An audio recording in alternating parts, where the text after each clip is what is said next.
So there was a story, actually, I was a paper boy when I was a kid, starting the entrepreneur thing early. I cut out an article by Ann Landers. Now, the only reason I saw Ann Landers because it was next to the comics. I was opening the paper in the morning. I cut it out when I was young, and I held on to it for years because the story hit me and I guess festered later in life. And it was about a teacher, a fifth grade math teacher in a small Midwest town.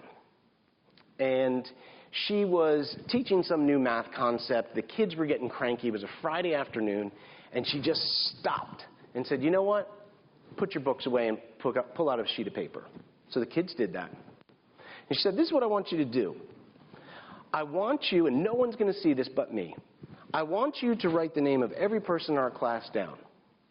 And next to them, their name, I want you to write something specific you really appreciate about them. So the kids looked, they said it was, a little shy, and they started writing.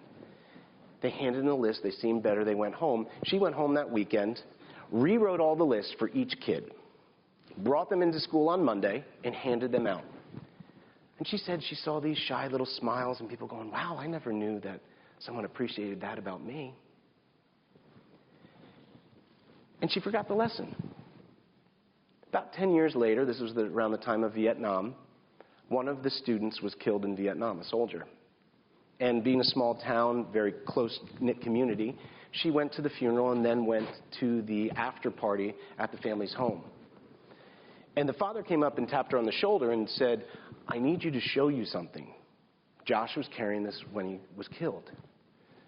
And it was the list from 10 years earlier. And the funny thing was, which really, I guess, took a real depth charge to me, was supposedly to the story, there were about 10 other kids from the class there at the funeral. And they each stepped forward to this teacher and said, I keep my list in my diary. I have my list in my wedding book. Here's mine in my wallet. They had held on to this list for so long.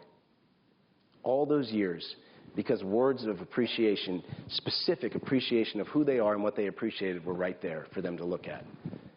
How many of you have done that for your wife and spouse? I mean, your wife and children. It's such a powerful exercise. I know Rick has, I know Chuck has. People in the room have done it. And it's hard to argue when you lay out all these specific things. And to see them all at once, I've seen tough little teens basically just melt and have a different relationship with their children moving forward, with their parents moving forward. Words are very powerful.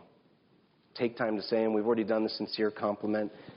A genuine apology goes a long way. As providers, we think we don't have to apologize. We're providing, we're working so hard. Wrong.